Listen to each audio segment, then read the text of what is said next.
இப்போது நிறைய பேருக்கு நிறைய ஃபேவரட்டான மூவிஸ்லாம் வந்திருக்கும். அந்த படத்தை எத்தனை வாட்டி பார்த்துருந்தாலும் சரி, இப்போ மறுபடியும் டிவிலலாம் போடுறாங்க அப்படின்னா அந்த படத்தை புதுசாக பார்க்குற மாதிரி நிறைய பேர் அப்படியே பார்த்து என்ஜாய் பண்ணுவாங்க. ஸோ அப்படிப்பட்ட ஒரு படம் தான் நம்ம விஜயகாந்த் சாரோட கேப்டன் பிரபாகரன் படம். இந்த படம் என்ன தான் 34-35 வருஷத்துக்கு முன்னாடி ரிலீஸ் ஆயிருந்தாலும் இப்போது மறுபடியும் ரீரிலீஸில் பண்ணியிருந்தாங்கல்ல, அப்பயுமே நிறைய பேர் தியேட்டர்ஸில் ஃபேமிலியாக இந்த கேப்டன் பிரபாகரன் படத்தை பயங்கரமாக செலிப்ரேட் பண்ணியிருந்தாங்க. அந்த அளவுக்கு ஒரு கிரேஸ் குறையாத ஒரு படம் அப்படின்னே சொல்லலாம். இந்த கேப்டன் பிரபாகரன் படத்துக்குமே ஒரு தனி ஃபேன் பேஸே இருக்காங்க அப்படின்னே சொல்லலாம். ஸோ இந்த படத்தை எடுக்கும் போது நிறைய சுவாரஸ்யமான விஷயங்கள்லாம் நடந்திருக்கு. ஸோ அப்படி என்னென்ன சுவாரஸ்யமான விஷயங்கள் அப்படின்னு சொல்லிட்டு நம்ம அப்படியே கேட்டலாமா? இந்த கேப்டன் பிரபாகரன் படத்தை நம்ம டைரக்டர் ஆர்கே செல்வமணி சார் இருக்கார்ல, அவர் தான் டைரக்ட் பண்ணியிருப்பாரு. ஃபர்ஸ்ட் இந்த படத்துக்கான கதையை நம்ம விஜயகாந்த் சாரோட ஃப்ரெண்டு ராவுத்தர் கிட்ட போய் சொல்கிறாரு.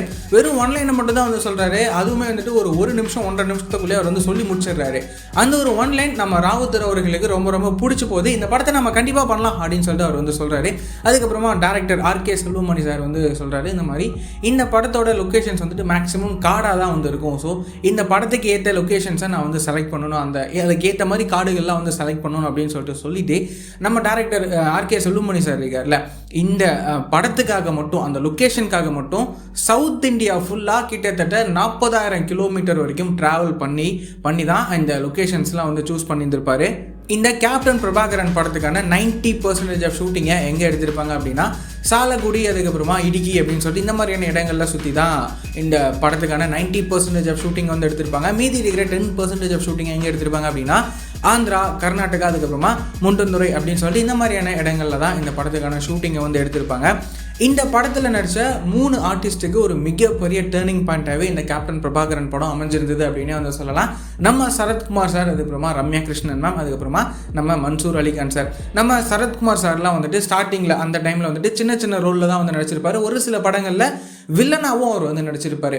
ஆனால் இந்த கேப்டன் பிரபாகரன் படத்தில் அவருக்கு ஒரு ஸ்ட்ராங்கான ரோல் இருக்கும். இந்த படத்தோட கதை ஸ்டார்ட் ஆகிறதே அவரோட பாயிண்ட் ஆஃப் வியூவில் தான் ஸ்டார்ட் ஆகும். ஸோ இந்த கேப்டன் பிரபாகரன் படம் நம்ம சரத்குமார் சாருக்கு ஒரு மிகப்பெரிய டேர்னிங் பாயிண்ட்டாக அமைஞ்சது அப்படின்னு சொல்லலாம். இந்த படம் ரிலீஸ் ஆனதுக்கு அப்புறமா அவருக்கு நிறைய பட வாய்ப்புகளும் கிடைச்சிது அப்படின்னே சொல்லலாம். அப்போலாம் நம்ம ரம்யா கிருஷ்ணன் மேம் மேலே எந்த மாதிரியான ஒரு மனநிலைமை இருந்தது ப்ரொடியூசர்ஸ்க்குலாம் அப்படின்னா, இவங்க ஒரு ராசி இல்லாத நடிகை, இவங்க நடித்தாங்க அப்படின்னா படம் பெருசாக ஓடாது அப்படின்ற மாதிரியான ஒரு மைண்ட் செட்டில் தான் ப்ரொடியூசர்ஸ்லாம் இருந்திருந்தாங்க. இந்த கேப்டன் பிரபாகரன் படத்தில் அவங்க நடிச்சிருப்பாங்க. இந்த படமும் செம்மையாக வந்துகிட்டே இருக்கும். ஆனால் ஃபஸ்ட்டு ரம்யா கிருஷ்ணன் மேம் நடிச்சிருப்பாங்களே இந்த ரோலு, இந்த ரோலில் ஃபஸ்ட்டு சரண்யா தான் நடிக்கிறதா இருந்தது. ஆனால் ஒரு சில காரணங்களால் சரண்யா அவங்க நடிக்கல. அதுக்கு பதிலாக ரம்யா கிருஷ்ணன் மேம் நடிச்சிருப்பாங்க. அவங்க நடித்து அவங்களோட அந்த கேரக்டர் செம்மையாக பேசப்பட்டது. அதுக்கப்புறமா இந்த படமும் பட்டி தொட்டியெல்லாம் ஹிட் ஆனிச்சா. அதுக்கப்புறமா இந்த கேப்டன் பிரபாகரன் படம் ரிலீஸ் ஆனதுக்கு அப்புறமா நம்ம ரம்யா கிருஷ்ணன் மேம்க்கான கால் ஷீட்டுக்காக நிறைய ப்ரொடியூசர்ஸ்லாம் வெயிட் பண்ண காலங்களும் இருந்தது அப்படின்ற மாதிரி சொல்லியிருந்தாங்க. அதுக்கப்புறமா நம்ம மன்சூர் அலிகான் சார், அவரே இந்த கேப்டன் பிரபாகரன் படத்தில் வாழ்ந்திருப்பார். வில்லனாக மிரட்டியிருப்பார். அதுலேயும் அந்த ரத்தம்லாம் ஒரு மூஞ்செல்லாம் தெரிக்கிற மாதிரி சீன்ஸ்லாம் இருக்கும். அப்போல்லாம் தேட்டரில் பார்த்துட்டு பயப்படாத ஆளே இல்லை அப்படின்னு சொல்லலாம். அந்தளவுக்கு மன்சூர் அலிகான் சார் இந்த படத்தில் மிரட்டி எடுத்திருப்பார் அப்படின்னு சொல்லலாம். ஆனால் அதுலேயுமே மன்சூர் அலிகான் சார் நடித்த கேரக்டருக்கு ஃபஸ்ட்டு யார் தெரியுமா நடிக்கிறதா இருந்தாங்க? கரிகாலன் அப்படின்னு சொல்லிட்டு இவர் தான் நடிக்கிறதா இருந்திருந்தார். ஆனால் ஒரு சில காரணங்களால் இவருமே அந்த படத்தில் நடிக்கல. அதுக்கப்புறமா மன்சூர் அலிகான் சார் இந்த படத்தில் வில்லனாக நடிச்சிருப்பார். அதுக்கப்புறமா இந்த படம் செம்மையாக ஹிட்டாக இருந்ததில்ல. இந்த படத்துக்கு அப்புறமா நம்ம மன்சூர் அலிகான் சாருக்கும் பார்த்திங்கன்னா நிறைய பட வாய்ப்புகளும் கிடைச்சிருந்தது. இன்ஃபேக்ட் அவரோட அந்த பாடி லாங்குவேஜுக்கு, அவரோட அந்த வில்லத்தனத்துக்கு இன்றைக்கி வரைக்குமே ஒரு தனி ஃபேன் பேஸே இருக்காங்க அப்படின்னே சொல்லலாம். அதுக்கப்புறமா இந்த கேப்டன் பிரபாகரன் படத்தில் அரசியல் குறியீடுகள் நிறையவே இருக்கும். இந்த படத்தில் பார்க்கும்போது நமக்கு தெரியும். வசனங்களாகட்டும், அது மாதிரி நிறைய குறியீடுகள்லாம் வச்சுருப்பாங்க.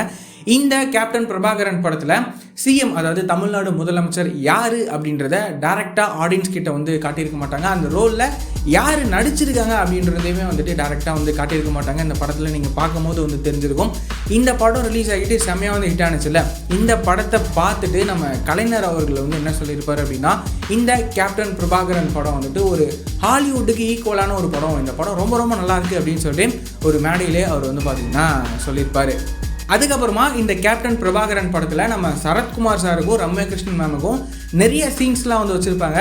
இந்த கேப்டன் பிரபாகரன் படத்தில் 2 பாட்டு தான் வந்து இருந்திருக்கும். ஆட்டமா தேரோட்டமா அப்படின்னு சொல்லிட்டு இந்த ஒரு பாட்டு, அதுக்கப்புறமா பாசமுள்ள பாண்டியரி அப்படின்னு சொல்லிட்டு இந்த ஒரு 2 பாட்டு தான் வந்து இருந்திருக்கும். ஆனால் சரத்குமார் சாருக்கும் ரம்யா கிருஷ்ணன் மேமுக்கும் ஒரு பாட்டுமே வந்து வச்சுருந்தாங்க. ஆனால் ஒரு சில காரணத்தினால அந்த பாட்டை வந்துட்டு கட் பண்ணி எடுத்துட்டாங்க. இப்போ ஒரு படத்தில் ஒரு பெரிய ஸ்டாரோட இன்ட்ரோ வந்துட்டு எப்படி இருக்கும் அப்படின்னா தாறுமாறாக செம மாதம் வந்துருக்கும். ஃபேன்ஸுக்கெலாம் வந்துட்டு பிடிச்ச மாதிரி தானே வந்துருக்கும். ஆனால் இந்த கேப்டன் பிரபாகரன் படத்தில் நம்ம விஜயகாந்த் சாரோட இன்ட்ரோவே வந்து பார்த்திங்கன்னா ரொம்ப நேரத்துக்கு அப்புறம் தான் வந்து வரும். ஃபஸ்ட்டு சரத்குமார் சாரை தான் வந்துட்டு நிறைய நேரம் வந்து காட்டுவாங்க. அதுக்கப்புறமா தான் நம்ம விஜயகாந்த் சாரோட இன்ட்ரோவே வந்து வரும். இதுவுமே வந்துட்டு ஒரு மாதிரி டிஃப்ரெண்ட்டாக தான் வந்துருக்கும். அதே மாதிரி தமிழ் சினிமாலன்னு எடுத்துக்கிட்டிங்கன்னா பெரிய பெரிய ஸ்டார்ஸ்லாம் வந்து இருப்பாங்கல்ல, அப்போது இருந்த நம்ம ரஜினி சார், கமல் சார் அவங்களோட 100வது படங்களுமே வந்துட்டு பெருசாக வந்து ஓடலை. ரஜினி சாரோட 100வது படமும் வந்துட்டு பெருசாக போகல.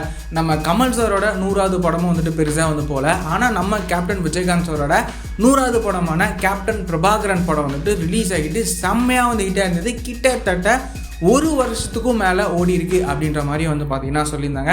இந்த கேப்டன் பிரபாகரன் படம் ரிலீஸ் ஆனதுக்கு அப்புறமா நம்ம தமிழ்நாடு மக்கள் எல்லாருமே வந்துட்டு நம்ம விஜயகாந்த் சாரை கேப்டன் கேப்டன் அப்படின்னு சொல்லிட்டு கூப்பிட ஆரம்பிச்சிருந்தாங்க. இப்போ வரைக்குமே வந்துட்டு ஃபஸ்ட்டு கேப்டன் அப்படின்னு சொல்லிட்டு தான் வந்து கூப்பிடுவாங்க. அந்த அளவுக்கு இந்த கேப்டன் பிரபாகரன் படம் நம்ம விஜயகாந்த் சாருக்கு ஒரு மிகப்பெரிய பேர் வாங்கி கொடுத்ததுக்கு அப்படின்னே வந்து சொல்லலாம். இப்போ வந்துட்டு ஒரு பெரிய ஸ்டாரோட படம் ரிலீஸ் ஆகுது அப்படின்னா, படம் செம்மையாக போயிட்டு இருக்கு அப்படின்னா ஃபேன்ஸ்லாம் என்ன எதிர்பார்ப்பாங்க அப்படின்னா, இந்த படம் ரிலீஸ் ஆன இத்தனை நாளில் எவ்வளோ கலெக்ஷன் வந்து பண்ணியிருக்கு அப்படின்னு சொல்லிட்டு ஃபேன்ஸ்லாம் பயங்கரமாக வந்து எதிர்பார்த்துட்டு இருப்பாங்க. இந்த கேப்டன் பிரபாகரன் படம் அப்போது பாக்ஸ் ஆஃபீஸில் எவ்வளோ கலெக்ஷன் பண்ணியிருந்தது அப்படின்னா, இந்த படத்தை 60 லட்ச ரூபா பட்ஜெட்டில் இந்த படத்தை வந்து எடுத்திருப்பாங்க. இந்த படம் ரிலீஸ் ஆன ஒட்டுமொத்தமாக எவ்வளோ தெரியுமா பாக்ஸ் ஆஃபீஸ் கலெக்ஷன் வந்து பண்ணியிருந்தது? அப்போது கிட்டத்தட்ட 5 கோடிக்கும் மேலே கலெக்ஷன் வந்து பண்ணியிருந்தது. அப்போது அதாவது 1991 இந்த படம் வந்துட்டு அந்த வருஷத்தோட ஒரு பிக்கெஸ்ட் பிளாக் பஸ்டர் அப்படின்னே வந்து சொல்லலாம். அது மட்டும் இல்லாமல் பாக்ஸ் ஆஃபீஸ்லையுமே சக்க போட்ட படம் அப்படின்னே வந்து இந்த கேப்டன் பிரபாகரன் படத்தை சொல்லுவாங்க அந்த வருஷத்தில் 1991. ஸோ இத்தனை வருஷத்துக்கு அப்புறமா நம்ம விஜயகாந்த் சாரோட கேப்டன் பிரபாகரன் படம் மக்கள் மனசில் இன்னமும் நிற்கிது அப்படின்னா, இந்த படத்துக்கான டைரக்ஷன், இந்த படத்துக்கான ஸ்க்ரீன் பிளே, இந்த படத்தில் இருக்கிற எல்லாரோட ஆக்டிங், அது மட்டும் இல்லாமல் இந்த படத்துக்கான சாங்ஸ், பிஜிஎம்ஸ் எல்லாமே வந்துட்டு ஒரு முக்கியமான காரணம் அப்படின்னே வந்து சொல்லலாம். இந்த கேப்டன் பிரபாகரன் படத்தை நீங்கள் எத்தனை டைம் வந்து பார்த்துருக்கீங்க? இந்த படம் எவ்வளோ பிடிக்கும், எதனால் இந்த படம் வந்து ரொம்ப பிடிக்கும் அப்படின்னு சொல்லிட்டு மறக்காமல் கமெண்ட்டில் சொல்லிட்டு போங்க. இந்த மாதிரியான இன்ட்ரெஸ்டிங்கான வீடியோஸ்லாம் ரெகுலராக பார்க்க தெரிஞ்சுக்க நம்ம சேனலில் மறக்காமல் சப்ஸ்கிரைப் பண்ணி வச்சுக்கோங்க.